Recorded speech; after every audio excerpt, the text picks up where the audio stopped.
Pokemon XY base set came out in the year of 2014 with its last set, Evolutions, coming out in 2016. Following that, Pokemon Sun and Moon base set was released subsequently, and its final set, Cosmic Eclipse, was released in 2019. It's no secret that these eras of Pokemon cards are creeping upwards in age, and with it, their rarity and value. Let's discuss if now is a good time to pick up single or sealed products for these eras, if we should hold off a little longer, or if the ship has perhaps sailed. Now, it's best to think about certain aspects of these sets before we make a decision on what to do. These aspects include what are the pulls like, is it a fun set to open, how much of this set was printed, and in some cases, what was the overall popularity of the hobby like? For starters, let's look at an easy one, Pokemon XY Evolutions. Evolutions had decent pulls, it included a lot of nostalgic holographic cards, as well as EX and Full Art cards. It's a very fun set to open as it really drew in the fanbase of those who collected Wizards of the Coast cards way back in the day, as most of what we see in this set are reprints, with the best part of there being bigger and more valued hits than just holographics. Evolutions was printed a lot, so unfortunately, it does hurt its overall collectability factor, with it being not as sparse of a find. And as a very minor fact, Evolutions was printed at a time when Pokemon cards were sort of popular again. They definitely weren't anywhere near the popularity of the 2020 phenomenon, but it was certainly nothing to scoff at. With all of this information in mind, let's look at numbers. An Evolutions booster box is currently priced at $805.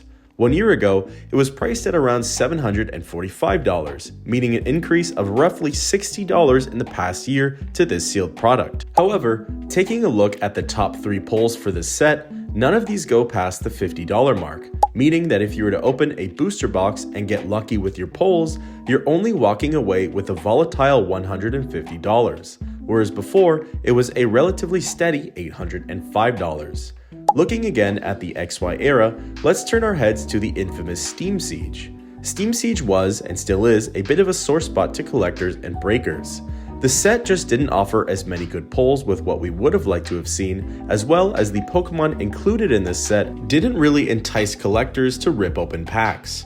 Combining those with the notion that this set was printed a lot, and you're looking at a set that has sealed products and singles nowhere near as valuable as, say, XY Evolutions. Where the peculiar part comes in is that a booster box is priced at $358. If we look at the charts for 1 year ago, it was actually priced at $277, meaning that this set that no one really enjoys is still seeing appreciating value by $81. And by looking at the value of all of the top 3 cards combined, you're looking at a price of under $60, meaning that once again, the sheer value of a sealed product is outweighing its strongest pulls. Another great example is XY base set.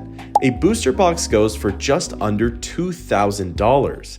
1 year ago, this box was going for roughly $1,000. However, the massive increase was likely the product of a few outlying sales, but regardless, it's certainly a massive leap. The top 3 cards of this set have a combined value of under $116. Sealed XY base set is definitely a rarer commodity to come by than its most expensive hits. Turning our heads to the Sun and Moon era, we see things from a slightly different angle. The most obvious set we can cherry pick is Team Up. A booster box goes for around $2,075. 1 year ago, a box went for only $1,080. Again, we're seeing a massive increase in value for this sealed product over the last year. However, what makes this set so different is that looking at its top hits, the box value actually somewhat correlates to the value of its top pulls. The Latias and Latios GX Alt Art card is currently worth around $760. The Gengar and Mimikyu GX Alt Art card is currently worth around $278, and the Magikarp and Wailord GX Alt Art card is worth around $250. Combined, the top pulls for this set are worth over half of the total for a sealed box. This is definitely a nicer number for breakers and pack rippers to hear, but the value of a sealed product is still worth more than what's inside.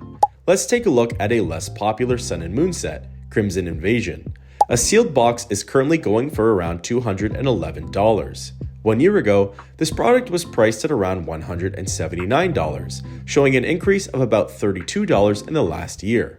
The top 3 singles have a combined value of just under $80. One of the cards has had big ups and downs, yet ended up at the same spot as where it was 1 year ago.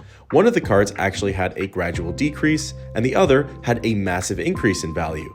But this shows that even a set like Crimson Invasion can have more reliable gains with its sealed products. The last set we'll take a look at is Sun and Moon base set. A booster box is currently going for around $274. 1 year ago, this box was going for around $215, leaving an increase of $59 in the last year. The combined price of the top 3 pulls is around the $134 mark, which is fairly impressive for what we've been seeing from the other sets and does just barely meet around the halfway mark. The issue, however, that we've been seeing from all of these sets is that the sealed product seems to be more reliable with steady and controlled gains, while singles seem to be more volatile and have had a general trend of dropping over the course of the last year. So, essentially what we can gather from everything is that sealed products tend to slowly improve over time, even if the singles and pulls from within don't share the same sentiment. Sometimes, the value of an unopened, sealed aesthetic product actually outweighs that of what's inside. Even sets like Steam Siege, Crimson Invasion, and Sun and Moon base set, which haven't received nearly as much love as other sets in their eras, are still seeing an increase in overall sealed value. However, the catch is that this increase in value is mostly shown in products that contain a higher quantity of packs, so think booster boxes and ETBs. Not all tins and collection boxes share the same fortune in appreciated value just yet. XY and Sun and Moon era sets were vastly underprinted and seldomly collected compared to the Sword and Shield and Scarlet and Violet eras. It's not known if they will have as big of a boom compared to the eras that came before them, but for all we know, now might be the time to strike while the iron is hot and the prices are as low as they are on sealed products. However, it is your money, and what you decide to do with it should be your decision alone. But do remember that some good guidelines to follow while considering investing in a set are: is it a fun set to open? What are the pulls like? How much was it printed? And what was the hype like surrounding the hobby at the time of its release? When do you think the boom in values for these eras will hit? Will it be a gradual increase or an overnight spike? Or will it even happen at all? I'd love to know down below.